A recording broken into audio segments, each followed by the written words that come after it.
اب آج جو اس کی حجاب والے معاملے کی کاؤنٹر دلیل دی گئی وہ یہ مان لیں جیسے آپ نے کہا ابھی کہ بھائی یہ اسینشل پارٹ نہیں ہے، تو بھی اگر کوئی بچی پہننا چاہ رہی ہے تو کیا اعتراض ہے؟ آپ مجھے بتائیے ہارم کیا ہے؟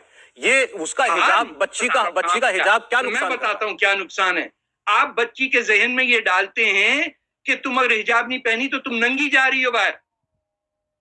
میں مسلمان ہوں، میں جانتا ہوں کیا ہو رہا ہے۔ بچیوں سے یہ ڈر رہے ہیں کہ یہ بچیاں کچھ جا کے پی ایچ ڈی بھی کر رہی ہیں، جو کچھ بھی کر رہی ہیں، کچھ تو بی جے پی کو ووٹ دیتی ہیں تو ماں باپ تنگ آ جاتے ہیں کہ یہ کیسے ہو گیا بھیا، تم ووٹ اس کو کیسے دے رہی ہو، تم تو مسلمان ہو۔ جس کپڑے کے اندر ایول ہو سکے، گناہ کا کام ہو سکے، دھوکے بازی ہو سکے، وہ کیسے پوتر ہو گیا؟ یا بتائیں نا کہ اسامہ بن لادن کیوں برقع پہن کے بھاگا؟ اتنا زیادتی کر رہے ہیں کہ آپ نہ بھیجیں اپنی بیٹیوں کو اسکول میں، آپ چلے جائیں مدرسے میں، کسی نے نہیں روکا، حق ہے ان کا پہننے کا، لیکن یہ نہ بولیں کہ یہ اسینشل پارٹ آف فیتھ ہے۔ مومنات یغضضن من ابصارہن، اسی طرح مومن عورتوں سے بھی کہہ دیجیے وہ بھی اپنی نگاہیں نیچی رکھا کریں، وَيَحْفَظْنَ فُرُوجَهُنَّ، اور وہ بھی اپنے سطر کو پوری طریقے سے محفوظ رکھیں اور اپنی شرمگاہوں کی حفاظت کریں، وَلَا يُبْدِينَ زِينَتَهُنَّ، اور انہیں نہیں چاہیے کہ وہ اپنی زینت اور سنگار کو ظاہر کریں، إِلَّا مَا ظَهَرَ مِنْهَا، سوائے اس کے کہ جو از خود ظاہر ہو جائے، وَلْيَضْرِبْنَ بِخُمُرِهِنَّ، اور چاہیے کہ وہ اپنے گریبانوں کے اوپر اپنی اوڑھنیوں کے بکل مار دیا کریں، بِخُمُرِهِنَّ عَلَى جُيُوبِهِنَّ، یہ خمرہن جمع ہے خمار کی، خمار کہتے ہیں اوڑھنی۔ ایک دوسرا لفظ جو ہے وہ آئے گا سورہ احزاب میں، ان دونوں الفاظ کو علیحدہ علیحدہ رکھیے۔ یہ ہے کہ اپنے گریبانوں کے اوپر، گویا کہ یہ بھی پرانا ہمیشہ سے لباس، عورت کے لباس میں اوڑھنی بھی تھی اور عورت کے لباس میں چادر بھی تھی۔ چادر وہ لے کر نکلتی تھی جب گھر سے باہر جاتی تھی، اور اوڑھنی وہ رکھتی تھی جب کہ گھر کے اندر ہوتی تھی۔ یہی جو ہماری تہذیب کے اندر ہے، یہ عرب کی تہذیب میں پہلے بھی تھا۔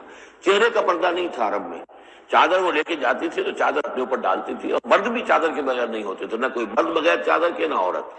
تو وہ اپنی ان اوڑھنیوں کے بکل مار لیا کریں اپنے گریبانوں پر، یعنی یہ کہ یہ انسان کے لیے، عورت کے لیے، یہ اس کی زینت کا ایک بہت بڑا حصہ ہے، اس کی جو بھی چھاتی ہے اس کے لیے ایک اضافی کرتا اس نے پہنا ہوا ہے، لیکن کرتے کے اوپر مزید جو ہے یہ ایک بکل اس کی اوڑھنی کا ہو۔ وَلَا يُبْدِينَ زِينَتَهُنَّ، اس کے سینے کے اوپر یہ اضافی ہو جائے گا، وَلَا يُبْدِينَ زِينَتَهُنَّ، اور نہ وہ ظاہر کرے اپنی زینت کو۔ اب یہ ہے جو محرموں کی فہرست آ رہی ہے، جس کے سامنے عورت کھلے چہرے کے ساتھ آ سکتی ہے بلا حجاب، اور یہ اتنی طویل فہرست جو دی گئی ہے، آخر سوچنا چاہیے کہ اللہ تعالیٰ نے یوں ہی ایکسرسائز ان فیوٹیلٹی تو نہیں کی ہے۔ کیا فرق ہے اگر ایک عورت کے چہرے کا پردہ نہیں ہے، وہ باہر نکلتی ہے چادر لے کر، اور یہ کہ اس میں کسی اور کے ساتھ اس کا پردہ چہرے کا نہیں ہے، تو پھر یہ پوری فہرست دینے کی ضرورت کیا ہے؟ میرے نزدیک چہرے کا پردہ اسلام کے اندر لازم ہے، اور اس چہرے کے پردے سے مستثنیٰ ہیں یہ لوگ۔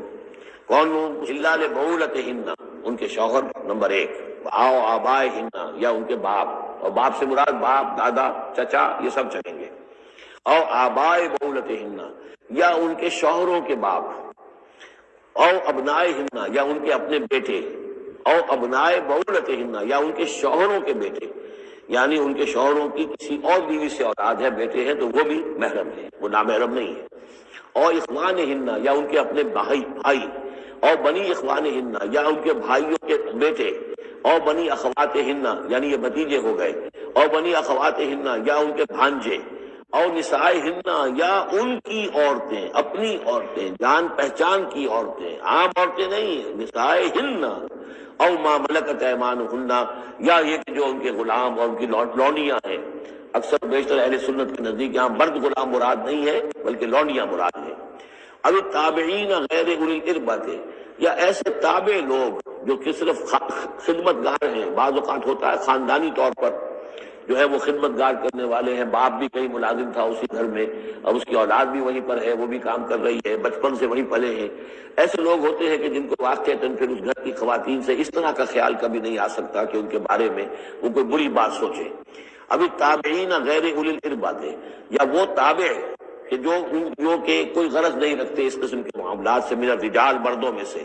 ابھی الطفل الذین لم یظہروا علی عورات النساء، یا وہ لڑکے کہ جو ابھی عورتوں کے جو مخفی معاملات ہیں ان سے واقف ہی نہیں، ابھی وہ جنسی جو بھی باتیں ہیں ان سے واقف نہیں ہیں۔ ولا یضربن، یہ اب یہ فہرست مکمل ہو گئی. یہ ہیں محرم لوگ جن کے سامنے عورت بغیر چہرے کے پردے کے آ سکتی ہے. باقی یہ کہ زینت جو خود بخود ظاہر ہو جائے.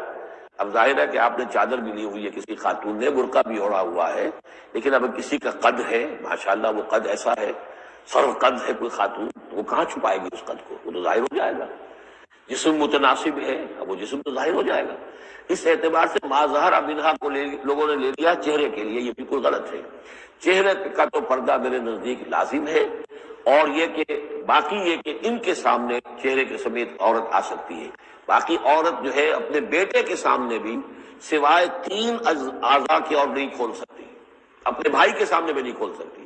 چہرہ، یہ ہاتھ پونچوں سے نیچے، اور پیر ٹخنوں سے نیچے.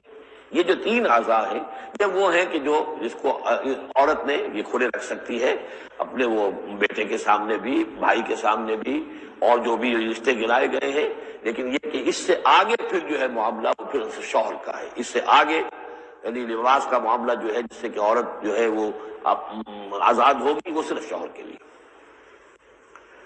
وَلَا يَضْرِبْنَ بِأَرْجُلِهِنَّ لِيُعْلَمَ مَا يُخْفِينَ مِنْ زِينَتِهِنَّ، اور نہ یہ ایسا ہو کہ وہ اپنے پاؤں مار کر چلیں، کوئی زیور جو ہے پاؤں میں پہنا ہوا اس کی جھنکار ہو تاکہ لوگ جو ہے ادھر متوجہ ہو جائیں.